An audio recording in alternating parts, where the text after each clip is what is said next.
Live from downtown Detroit, Local 4 News at 5 starts now.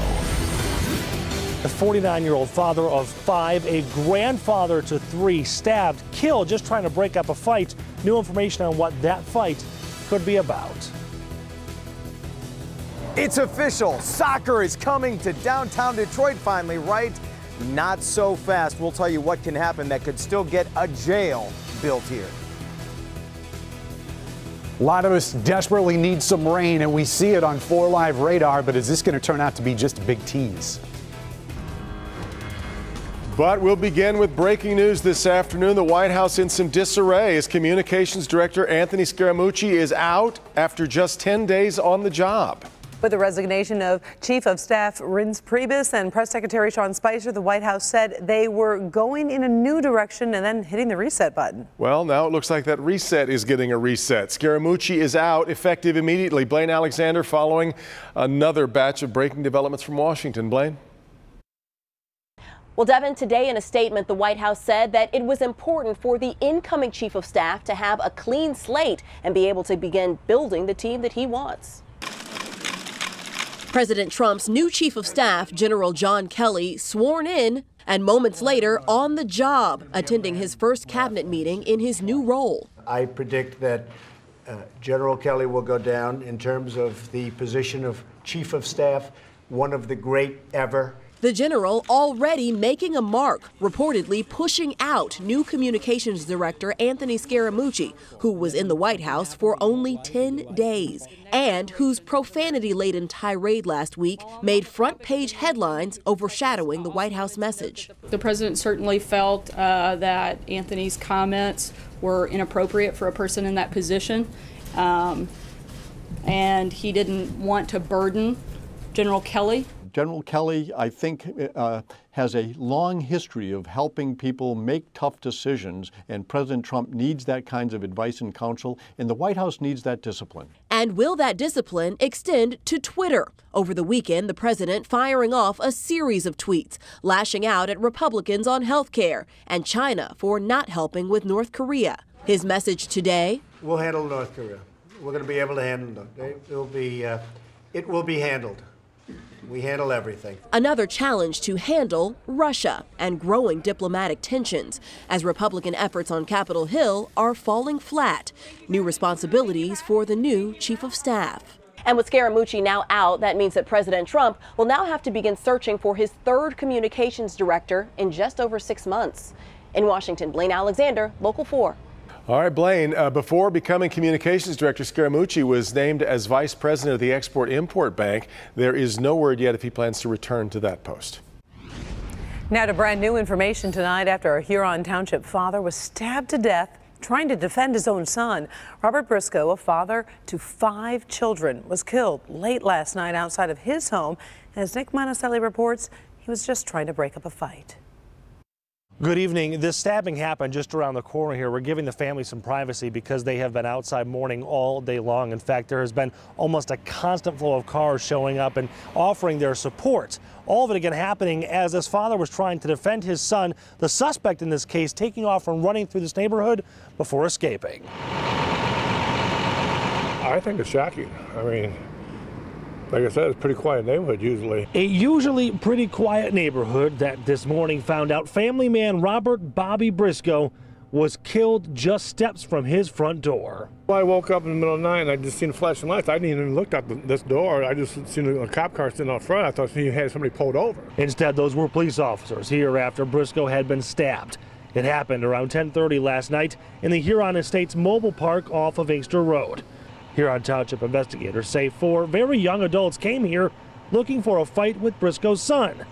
Briscoe tried breaking up that fight when he was killed. And now we know the fight was the second of the night. Well, this is something that had been ongoing for several hours. They had been there. They were destroying some property of his out in his front yard. They were breaking things. At some point, there was an altercation in the middle of the street between the 2 juvenile groups. Dad came, tried to intervene, get the groups to break up, and ultimately he was stabbed. We don't know yet what the original fight was about, but police quickly knew who the suspect was, and Taylor police arrested him near his home less than 2 hours after the stabbing. Another 3 people came with the suspect.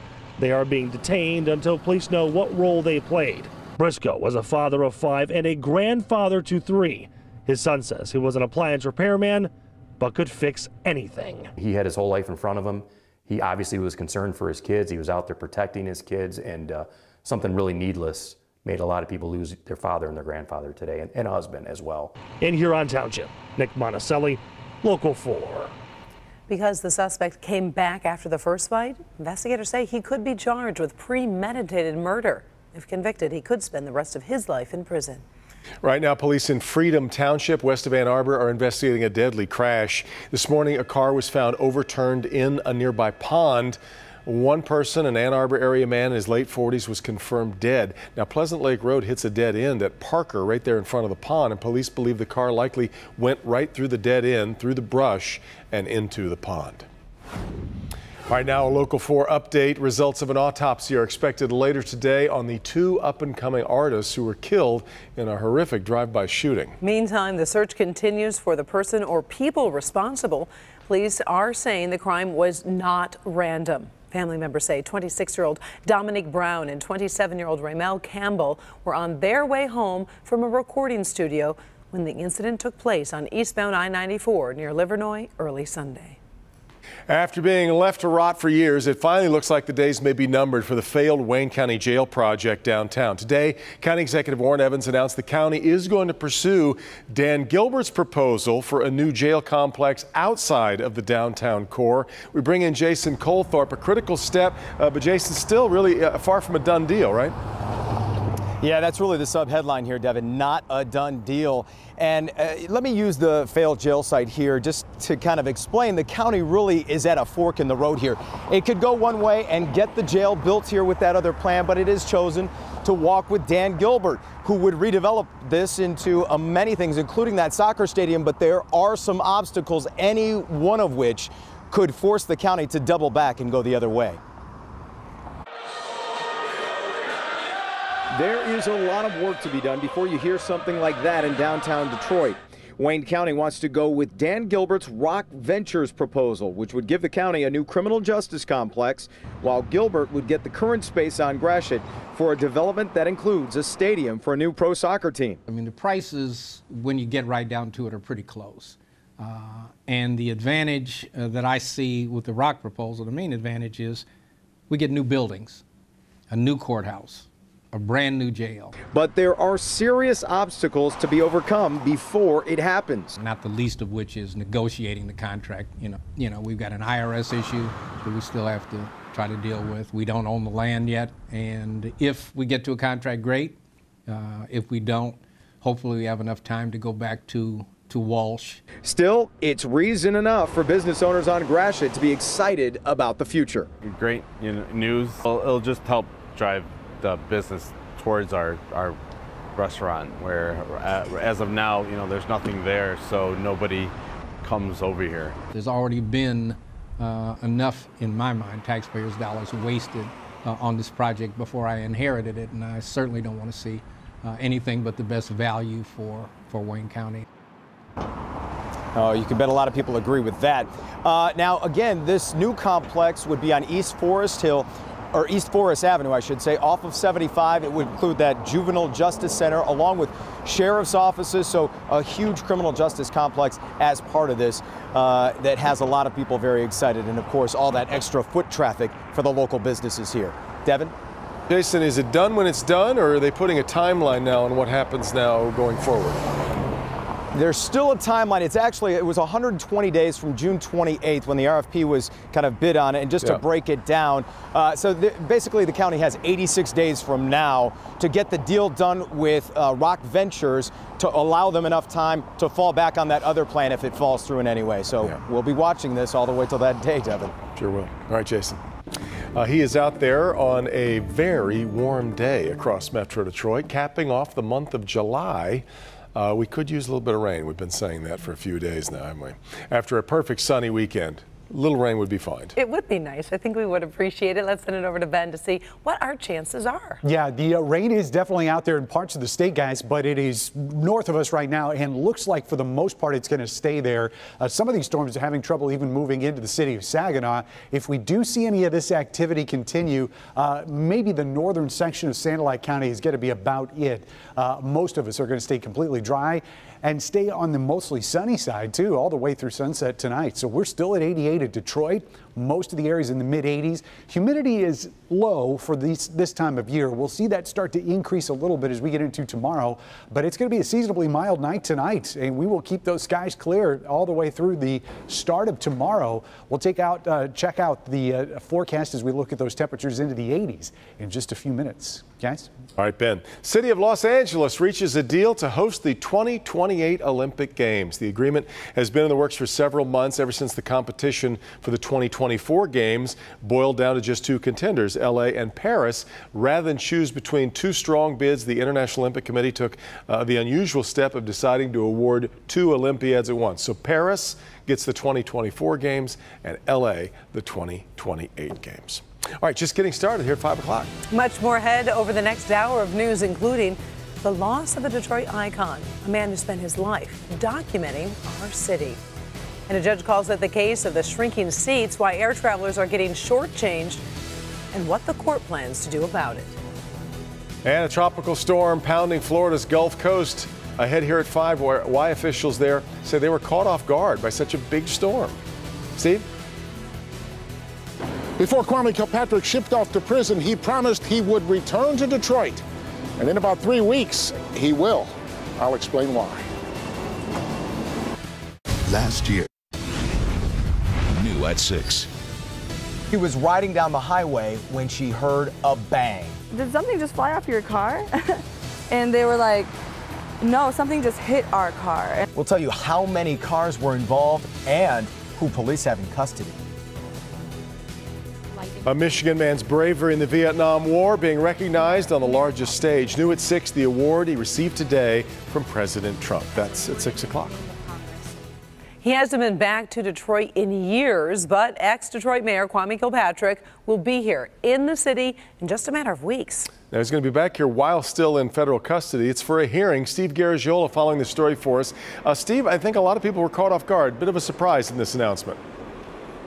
Well, yeah, the reaction you get when you say Kwame Kilpatrick's going to be back in town, and they say, what? How's he going to be back? Well, this is not the triumphant return that Kwame Kilpatrick promised some years ago, but he is fighting a two-pronged legal battle. One is about still trying to get his sentence, the remainder of it overturned, and the hearing that will happen here at federal court next month about the money he still owes Detroit. Before shipping off to prison, Kwame Kilpatrick said he would return. And in about 3 weeks, he will do just that. Kilpatrick will be in federal court in Detroit on August 23rd for a hearing in front of U.S. District Judge Nancy Edmonds on the amount of money he owes the city in restitution after his corruption conviction in 2013. Kilpatrick was originally ordered to pay about $4.5 million, but that amount was reduced by an appeals court. He has argued that he has no money, with less than $1 in his prison account. He also insists he did nothing wrong during his time as mayor of Detroit. On that front, Kilpatrick continues his bid to have the remainder of his 28-year corruption sentence set aside. He has 20 years left to serve. Even though the U.S. Supreme Court has refused to hear his appeal, Kilpatrick is asking Judge Edmonds to toss out the case, which she is not likely to do. So Kwame Kilpatrick will be back in Detroit next month, but I would not expect you're going to see him wandering around the streets. He will be escorted by federal marshals. He's in prison in Oklahoma. That hearing again here on August 23rd. Back to you. Well, Steve, let's talk about his representation, because he has had some interesting issues with his past attorneys. Well, yeah, a lot of issues. He said he had incompetent representation, and then recently in a filing, he said he was going to beat up his attorney, and that caused a conflict of interest. As best as I've been able to find out for this upcoming hearing, he will represent himself. So that would be another new attorney for him. Interesting. All right, we'll follow it. All right, Steve, if your gas tank is running low today, better get ready to pay more at the pump. AAA Michigan is reporting gas prices statewide have increased 8 cents in the past week. The current average price of regular unleaded gasoline is about $2.48 per gallon. This is more than last week's average of $2.40 and about 33 cents more than this time last year. Ben's turn. I kind of like this weather today, he said from an air-conditioned studio. But it is a little, it's hot, but it's just pleasantly warm, I think. It's a dry heat. Yeah, there you go. We don't. The humidity's not a problem Not yet. so bad today. Yeah. But we will be seeing that start to sneak itself in here over the coming days. But right now, it is just toasty out there. 88 is the current temperature, and that relative humidity is 36%. Of course, we tell you a lot this time of year. Those relative humidity numbers don't mean a whole lot, so we like to look at what we call the dew point.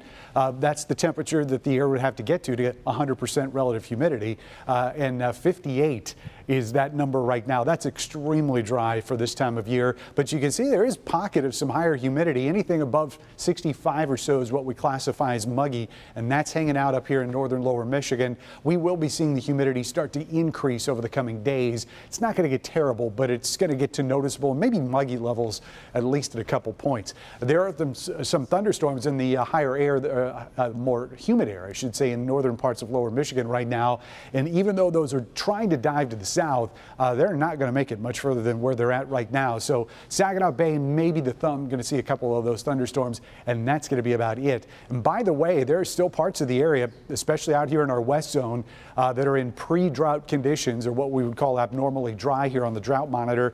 This comes out every Thursday, so we are going to get an update here in a few days, and likely this area is probably going to expand. But fear not, we've got thunderstorm chances in the forecast. A lot of us going to have to wait until Wednesday, though, to see our first shot. And then we looking for scattered stuff once we get beyond that. Tomorrow, if anything shows up on the radar, it should stay southwest of us. Once we get into Wednesday, a little bit better chance of seeing a scattered thunderstorm across the area. And then those chances are going to continue, especially on Thursday, which looks to be the most likely time to see those thunderstorms. Last shot this week is going to be on Friday, and then we start to move into a, let's call it a mostly dry weekend. We'll look at that here in just a second. Here are the high temperatures tomorrow. Close to 90 degrees here in the city. We'll go to 89, 88 in Romulus officially at the airport. South zone high temperatures tomorrow are going to be in the mid 80s. And as we get into the west zone, those numbers are going to be in the mid 80s tomorrow as well. 86 in Brighton, 85 in Howell. And our north zone temperatures, even though a little bit cooler here towards the lake at 80 in Lexington, most of that zone is going to end up in the mid 80s. Otherwise tonight, we're going to be dipping down to probably a mid 60s as we get for an overnight low, but that high temperature is going to hit 88. And as we break that down further, you can see that we'll start with a lot of sunshine, finish with a couple extra clouds, keep the wind light, and humidity will be just slightly more noticeable as we get into tomorrow. The real cool air, though, is getting saved for the weekend. Friday through Sunday, highs are going to be in the upper 70s, and we're going to see the humidity drop. So even though we've got a couple chances of rain in there, that doesn't look like a bad stretch. No, it looks pretty pleasant, doesn't it? Especially for this time of year. All right, let's check in with Dr. McGeorge. Frank? Well, a new food trend could pack a bigger punch than you expect. Coming up, what this burger and others on the extreme eating list have in common besides their hefty calorie count.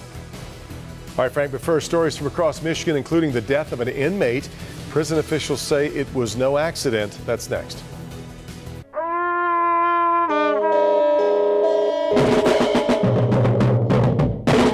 One of the city's most blighted blocks, but this woman is changing it for the children. A lot of us in the community, we just have to step up. We have to step up for the children.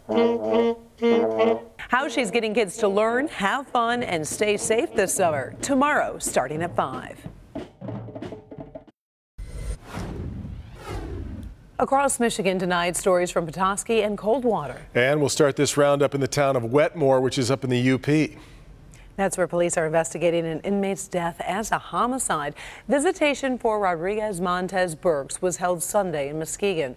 The 23-year-old was found deceased in his jail cell at Wetmore's Alger Correctional Facility back on July 20th. The cause of Burks' death has not been released, but authorities say his bunkmate, whose name has not been released, is the prime suspect.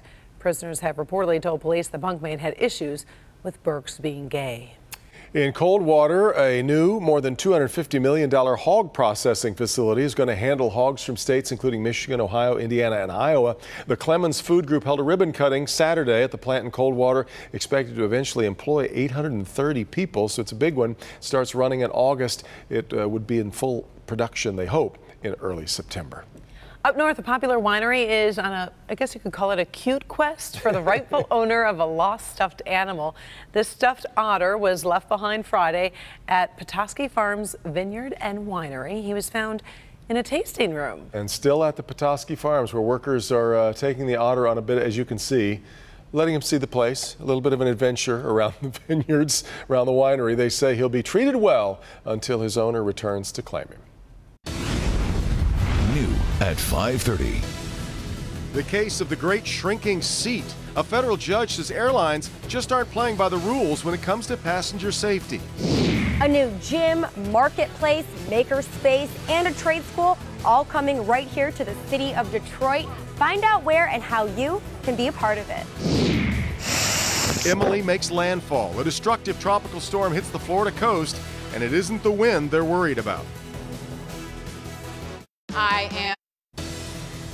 Emily makes landfall. A powerful tropical storm slams Florida's Gulf Coast tonight.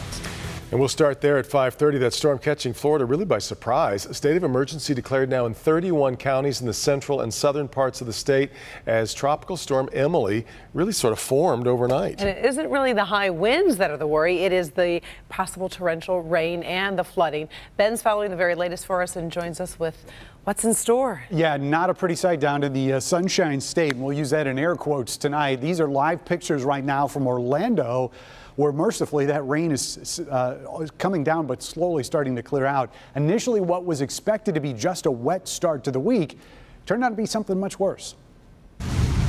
What meteorologists predicted to be a wet Monday in central and south Florida turned out to be Tropical Storm Emily, forming in the Gulf of Mexico overnight, heading straight towards the Tampa Bay area, bringing torrential rain, wind, and flooding, pushing water and this unfortunate catfish far inland from the shores. The fast-moving storm sending cars into flooding ditches. This truck nearly off an overpass and also sent leaders scrambling.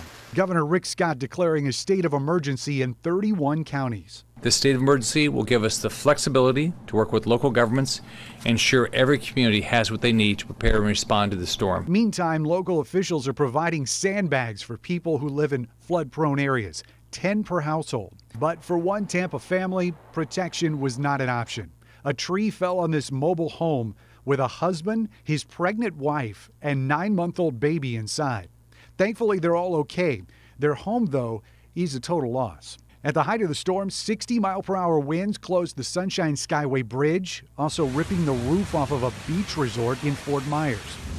As fast as Tropical Storm Emily moved in, it is expected to move out, weakening to a tropical depression as it crosses the state. This was a weak forming tropical storm, but it was enough to get our attention and remind us we're very much in tropical weather season. An important reminder, especially during hurricane season, to always be ready. Now that storm is expected to cross central Florida this evening, and it will head back into the Atlantic, but it is not expected to make landfall again. So even though those guys down there were expecting thunderstorms, to have a named storm come on land with a little bit more wind was a little bit of a bit stronger. Yeah. All right, Ben. Meantime, residents of Hatteras and Ocracoke Islands along North Carolina's Outer Banks are anxiously awaiting word on when their power will be restored. Both islands lost power 5 days ago. That was not weather related. That was because a construction crew working on a bridge accidentally drove a steel casing into underground power cables. Tens of thousands of tourists had their vacations disrupted. They had to evacuate. Now business owners are left losing money every day. All the guests did get a refund for the nights that they did not stay. We have approximately 16 good weeks to make our living for the entire year. 3 or 4 days of work for some families will mean a mortgage payment. Yeah, officials say it may take up to 2 weeks to get all the power restored because all 3 of the island's power lines were cut at the same time. One, in fact, completely severed. Back here at home, Detroit police are investigating a break-in at a popular restaurant in Midtown. Investigators say 2 men broke into the Selden Standard restaurant on 2nd Avenue near the Lodge. It happened just after 3 in the morning today. They got in through the back door, then stole a safe with an unknown amount of money inside. The suspects left in a dark-colored SUV. If you happen to have any information, please call Detroit police. Moving to Australia, where police say they have foiled a plot to bring down an airplane. 4 men in custody after several police raids over the weekend. Investigators continued to search for evidence today at several properties around Sydney as tougher security measures at the airports led to long lines and travel delays. The local media there citing anonymous law enforcement sources who claim the plot involved a plan to release poisonous gas on a plane. However, very important to point out, police have not confirmed that. The plot that we are investigating, we believe, was an attempt to put a device onto an aircraft. But beyond that, the speculation is just that, it's speculation. It's unclear if the alleged plot is tied to ISIS, but Australian police say it does seem to be, as they put it, Islamist-inspired. Ohio police say a solid gold replica of Neil Armstrong's lunar module has been stolen. Police say the replica was stolen from the Armstrong Air and Space Museum. The module was used in Armstrong's historic moon landing back in 1969. Cartier made the replica as a gift to the former astronaut. The 2 other replicas are owned by Armstrong's fellow Apollo 11 astronauts, Buzz Aldrin and Michael Collins. The value of the replica is unknown. What a picture. A nun and her very respectable friend standing in front of a burlesque theater. It's just one of the iconic photos taken by Bill Rawhauser. He was a legend, and sadly we lost the Dean of Detroit Photography this weekend, just shy of his 99th birthday. No matter where I am, I'm looking for photographs. No matter where it is, I'm looking for, and I usually find them. It started with a 39-cent camera ordered from the back of a magazine. Bill Rawhauser was 18 years into an engineer's life before he realized his passion could be his career. As long as I could walk the streets, I walked them.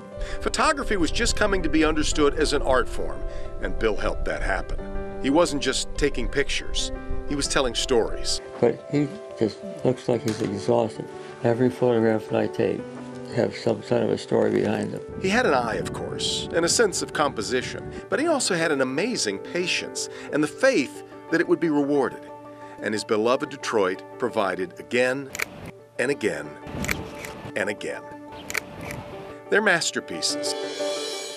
A longtime teacher at the College for Creative Studies and a mentor to so many, we can't begin to know how many photographs he influenced. What makes a good photographer? I think you have to know why you want to photograph, how you're going to photograph, and what you're going to photograph. Those are the 3 W's. Even at the age of 98, he had his camera at the ready. Okay, now move over to the center. He'd been working on a Detroit photo project with Cinnamon Triano as his model, and on the day before his last, Bill Rawhauser was again joyfully peering through his viewfinder. Okay, great. I think that'll do it. And finding magic in his Detroit.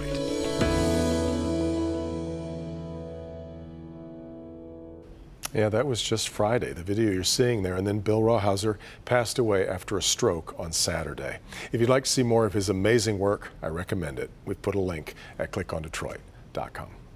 I was looking at some of his photos. They're just amazing. That one where the little boy is walking with holding the balloon. The balloon, yep. He captures so many women in so many different forms and just brought their beauty out. It really defines a long era in Detroit, too. There's some of them, you'll look at them. If you don't know the name, you'll recognize the picture. Definitely worth the time to check it out. Yep. The U.S. Court of Appeals has ruled the FAA must consider the effect cramped airplanes could have on passenger safety in the case of the incredible shrinking airline seat. Oh, we've all felt that, right? A flyers' rights advocacy group filed a lawsuit that says plane seats are getting smaller and smaller. They claim over decades, the average distance between seats has gone from 35 inches to 31 inches.